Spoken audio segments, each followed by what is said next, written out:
Hello everyone, this is Megha Yadav. Welcome back to the channel. आज का ये वीडियो थोड़ा सा डिफरेंट है और इम्पॉर्टेंट है इसलिए क्योंकि ये वीडियो जो है वो पर्टिकुलरली उन लोगों के लिए है जो बीएड में एडमिशन लेना चाहते हैं या फिर जो टीचिंग प्रोफेशन में जाना चाहते हैं।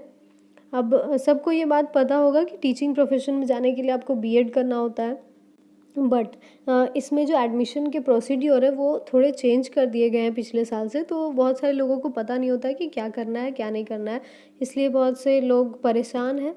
तो उनके लिए ये वीडियो है। Let's begin. बीएड का जो एग्ज़ाम है, एंट्रेंस एग्ज़ाम, वो स्टार्ट किया गया है लास्ट ईयर से, दैट इज़ 2019 से। और ये कंडक्ट करवाया जाता है JCECEB के द्वारा, that is Jharkhand combined entrance competitive examination board. ठीक है, ये साल में एक बार एग्ज़ाम लेता है और जितने भी लोग जो ग्रेजुएट हैं या मास्टर्स डिग्री ले ली है उन लोगों को अगर बीएड में एडमिशन लेना है तो वो लोग अप्लाई कर सकते हैं। अब इसके लिए सबसे इम्पॉर्टेंट बात कि जो लोग बीएड करना चाहते हैं वो बैचलर्स डिग्री या मास्टर्स डिग्री लेके आए हैं, तो उनके पास एटलीस्ट 50% मार्क्स होना चाहिए और एक सब्जेक्ट होना चाहिए जिसे वो चूज़ करेंगे अपने टीचिंग लाइन में या बीएड में, जिसे वो पढ़ के टीचर बन सकते हैं। अब एप्लीकेशन का जो फॉर्म है इस साल की अगर बात करें कि 2020 में फॉर्म जो फिलअप होने लगे थे मार्च में, बट ड्यू टू लॉकडाउन इसे सस्पेंड कर दिया गया है टिल फर्दर नोटिस, कि जब तक नेक्स्ट नोटिस नहीं आता तब तक फॉर्म फिलअप नहीं होंगे और एग्जामिनेशन वगैरह सारा कुछ सस्पेंड कर दिया गया है। एप्लीकेशन फ़ी जो होती है वो जनरल कैटेगरी वालों के लिए,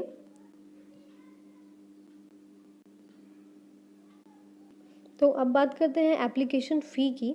तो जनरल कैटेगरी वालों के लिए 1,000 रुपये देने होते हैं फॉर्म भरने के, ओबीसी 750 750, और एससी एसटी एंड फीमेल्स लड़कियों के लिए है 500। ओके, तो अब बात करते हैं एग्ज़ाम के बारे में। एग्ज़ाम का पैटर्न क्या होता है? तो एग्ज़ाम जो है वो आपका ऑनलाइन होता है और नंबर ऑफ़ क्वेश्चंस होते हैं 100। ओके, मल्टीपल चॉइस क्वेश्चंस होते हैं, यानी कि आपके पास 4 ऑप्शंस रहेंगे जिनमें से आपको एक करेक्ट को टिक आउट करना होता है। सब्जेक्ट्स जो होते हैं हमारे वो 3 होते हैं। The first one is language proficiency. इसमें टोटल नंबर ऑफ़ क्वेश्चंस होते हैं 13, जिसमें से ये डिवाइडेड होता है 2 पार्ट्स में। पहला पार्ट होता है आपका 15 क्वेश्चंस का हिंदी और दूसरा पार्ट होता है 15 क्वेश्चंस का English. Now the next subject is teaching aptitude.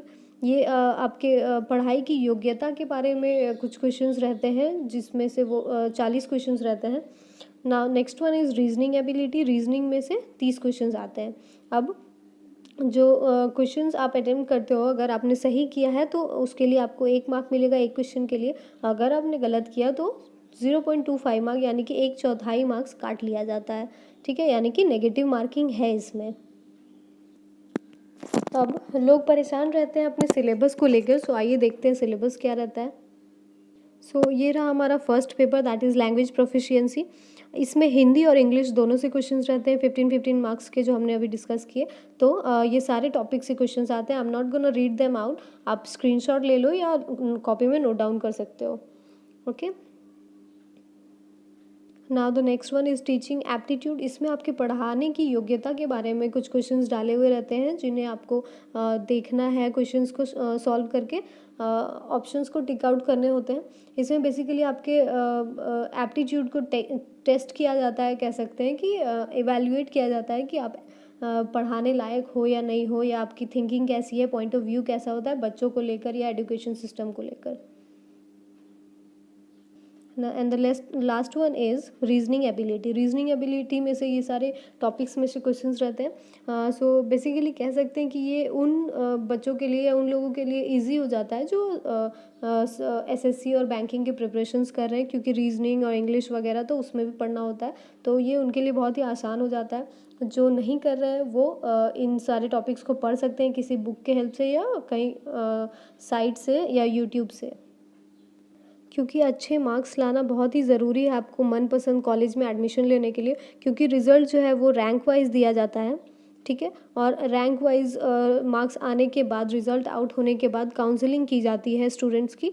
जो एप्लीकेशन जिन्होंने सबमिट किया था, जिनके रिजल्ट्स आ गए हैं, वो लोग अब काउंसलिंग में जाएंगे और अपने रैंक के हिसाब से कॉलेजेस को चूज़ करेंगे। फॉर एग्जांपल, अगर आपका रैंक 1 to 100 के बीच में है तो आपको बुलाया जाएगा काउंसलिंग के लिए और आपको वहाँ पे अपने मनपसंद कॉलेज में जाने की परमिशन दी जाएगी। आप खुशी खुशी जिस कॉलेज में एडमिशन लेना चाहते हो ले सकते हो।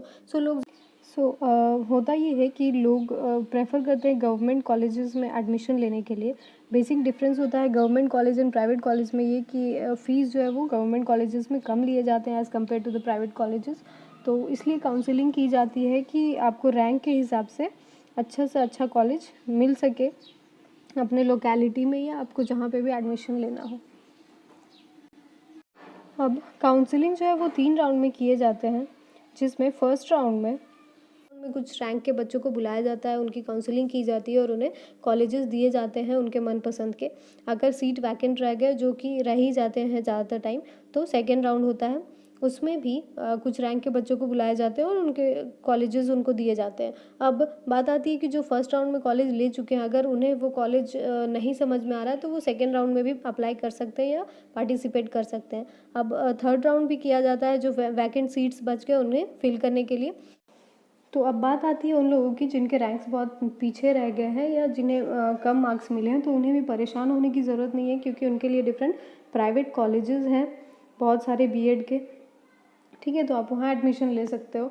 और that's all for the video. Please like share, उन लोगों को ज़्यादा से ज़्यादा शेयर करें जो परेशान बैठे हैं कि बीएड में एडमिशन कैसे लेना है। That's all, thank you so much.